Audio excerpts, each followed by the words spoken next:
നിറഞ്ഞുകവിഞ്ഞ സദസ്സിൽ രണ്ടാം ദിനം ഗ്ലാമറിനുമായ ഹയർ സെക്കൻഡറി വിഭാഗം നാടക മത്സരം. പ്രമേയങ്ങളുടെ പുതുമ കൊണ്ട് സമ്പന്നമായ നാടകങ്ങൾ വൻ കരഘോഷത്തോടെയാണ് സദസ്സ് സ്വീകരിച്ചത്.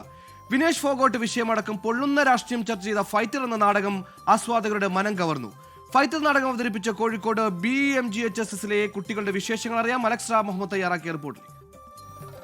മൂന്നാം വേദിയായ ചാഗോറിലാണുള്ളത്. ചാഗോർ പമ്പയാർ എന്നാണ് ചാഗോറിന് പേര്. ഈ 2 ദിവസമാകുന്ന കലോത്സവം ആരംഭിച്ചിട്ട് ഇത്ര കണ്ട് ആളുകൾ നിറഞ്ഞിരുന്ന ഒരു സദസ്സ്, അത് നാടകത്തിൻ്റെ സദസ്സാണ്. ജനപ്രിയ ഐറ്റമാണ് നമുക്കറിയാം. വിവിധ പ്രമേയങ്ങൾ നാടകമായി ചാഗോറിലേക്ക് എത്തുന്നുണ്ട്, ആ വേദിയിലേക്ക് എത്തുന്നുണ്ട്. ഞാൻ കണ്ടതിലൊരു പ്രധാനപ്പെട്ട നാടകം, രണ്ടാമത് അവതരിപ്പിച്ചൊരു നാടകം കോഴിക്കോട് BEMS ഹയർ സെക്കൻഡറി സ്കൂളിലെ ഈ കുട്ടികൾ അവതരിപ്പിച്ചൊരു നാടകമാണ്.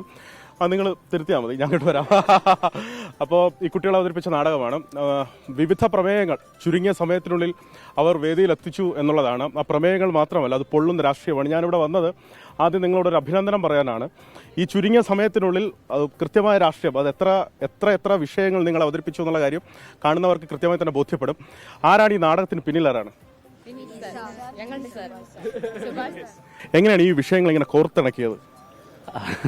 നമുക്ക് പറയാനാണെങ്കിൽ ഒരുപാട് കാര്യങ്ങൾ പറയാനുണ്ട്. അപ്പോൾ ഇതെങ്ങനെ ഒരു 30 മിനിറ്റിലേക്ക് ഒരു സ്കൂൾ നാടകമായിട്ട് പറയണം എന്നുള്ളതായിരുന്നു ആദ്യത്തെ ഒരു ചലഞ്ച്. അപ്പോൾ ഇതിനെ ഓരോന്നിനെയും സോർട്ട് ചെയ്ത് ഈ പ്രധാനമായിട്ടും ചിന്ന എന്ന് പറയുന്ന ആ പെൺകുട്ടിയുടെ സ്വപ്നങ്ങൾ, അത് നമ്മൾ വിനേഷ് ഫോഗട്ടിൻ്റെ ഇഷ്യൂ ബേസ് ചെയ്തിട്ട് തന്നെയാണ് ഇൻസ്പയർ ആയിട്ട് സ്റ്റോറിയിലേക്ക് എത്തിയത്. അത് ഗംഭീരമായിരുന്നു. അത് റിസർവേഷൻ വിഷയമുണ്ട്, വന്യജീവി സംഘർഷമുണ്ട്, നമ്മളെല്ലാവരും കണ്ട സമകാലിക വിഷയമായ വിനേഷ് ഫോഗട്ടിൻ്റെ വിഷയമുണ്ട്. ചിന്ന എങ്ങനെ ഉണ്ടായിരുന്നു? അടിപൊളിയായിരുന്നു. പേരെന്താ? അശ്വയ കൃഷ്ണ. ഏത് ക്ലാസ്? അശ്വയ. നല്ല പേരാണ്. സ്കൂളിന്റെ പേര് നിങ്ങൾ നേരത്തെ തിരുത്തി, അതാണ് BEMGHSS എന്നാണ് അവരുടെ സ്കൂളിന്റെ പേര്. എങ്ങനെ ഉണ്ടായിരുന്നു ഈ നാടകത്തിന്റെ എക്സ്പീരിയൻസ്? എത്ര ദിവസം കൊണ്ടാണ് നിങ്ങൾ ഇതിന് ഒരുങ്ങിയത്?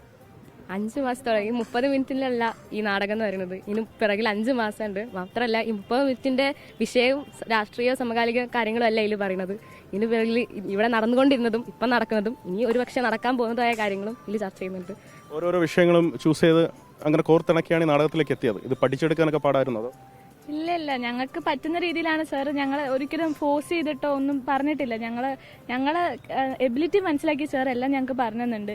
പിന്നെ എല്ലാവരും റെഡി ആയിരുന്നു ഒരുമിച്ച് നിന്ന്. ഞങ്ങൾക്ക് പറ്റണം, ഞങ്ങൾക്ക് ജയിക്കണം, അതല്ല, നമ്മളെ ആൾക്കാരെ നല്ല സന്തോഷിപ്പിക്കുക, നമ്മളെ ഹാർഡ് വർക്ക് എല്ലാവർക്കും കാണിച്ചു കൊടുക്കുക. നിങ്ങൾ ഈ പശ്ചാത്തലം ഇങ്ങനെ ടക് ടക് ടക് ടക് എന്ന് ബാക്ക്ഗ്രൗണ്ട് ഇങ്ങനെ മാറ്റുന്നുണ്ടായിരുന്നു?